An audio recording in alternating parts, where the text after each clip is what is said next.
প্রবাস কণ্ঠ সংবাদ বিশ্লেষণ প্রেজেন্টেড বাই সোনালী জুয়েলস। আসসালামু আলাইকুম, সকলকে স্বাগত জানাচ্ছি প্রবাস কণ্ঠ সংবাদ বিশ্লেষণে। আজকের সংবাদ বিশ্লেষণে আমরা যে সংবাদটি নিয়ে আলোচনা করছি এটি গতকাল মালয়েশিয়ার প্রায় সবকটি গণমাধ্যমে এসছে, যেখানে আমরা দেখেছি মালয়েশিয়ার কেদাহ রাজ্যের ইমিগ্রেশন বিভাগ একটি অপারেশন চালিয়েছে। সেই অপারেশন থেকে যা জানা গেছে তা হচ্ছে বাংলাদেশ এবং পাকিস্তানি দুই দেশের প্রবাসীদের টার্গেট করে একটি অনলাইন জুয়া কেন্দ্র পরিচালিত হচ্ছিল। অপারেশনটি একটি আবাসিক এলাকায় পরিচালিত হয় এবং ফ্ল্যাটের মধ্যে, সেই ফ্ল্যাটে গিয়ে দেখা যায় বাংলাদেশি এবং পাকিস্তানি প্রবাসীরাই সেটি নিয়ন্ত্রণ করছে এবং সেখানে হোয়াটসঅ্যাপে এবং টেলিগ্রামের মাধ্যমে প্রবাসীদেরকে বিভিন্ন প্রলোভন দেওয়া হতো। শুনলাম আপনাদের এখানে মজুরি নাকি মাত্র 5 রিঙ্গিত। জি আপু, একদম সত্যি।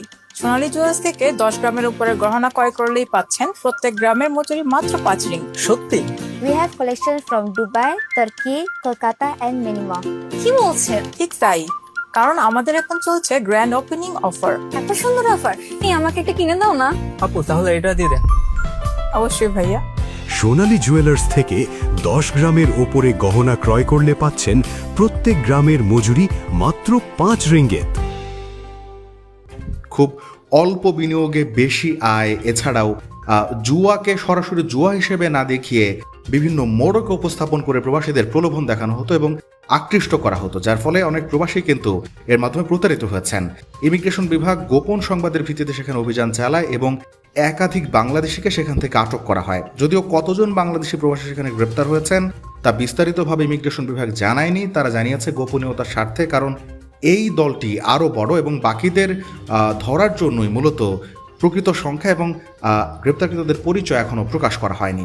এবং সেই জায়গায় ইমিগ্রেশন বিভাগ অপারেশন করার পর গণমাধ্যমগুলোতে যে সংবাদ এসছে সেই সংবাদে আমরা দেখেছি বিপুল পরিমাণ অর্থ তারা সেখানে প্রবাসীদের থেকে হাতিয়ে নিয়েছে। ইমিগ্রেশন বিভাগের কাছে তারা তা স্বীকার করেছে এবং একই সঙ্গে ইমিগ্রেশন বিভাগ এই চক্রটিকে কেন্দ্র করে এই ধরনের অনলাইন জুয়ার আরও বেশ কিছু চক্রকে শনাক্ত করেছে বলেও নিশ্চিত করেছে এবং তাদেরকেও গ্রেপ্তারে অভিযান চালানোর কথা তারা জানিয়েছে। ইমিগ্রেশন বিভাগ জানিয়েছে বাংলাদেশি প্রবাসীদের সাথে পাকিস্তানি প্রবাসীরাও এখানে জড়িত ছিলেন এবং এই অনলাইন জুয়ার ক্ষেত্রে মূল টার্গেট বাংলাদেশ এবং পাকিস্তানি উভয়ই ছিলেন। তাই যে সকল প্রবাসী এই ধরনের চক্রের হাতে জিম্মি হয়ে পড়েছেন কিংবা এই ধরনের প্রলোভনে আকৃষ্ট হয়ে টাকা খুইয়েছেন, তাদেরকে ইমিগ্রেশন বিভাগ জানিয়েছে তথ্য দিয়ে সহায়তা করার জন্য।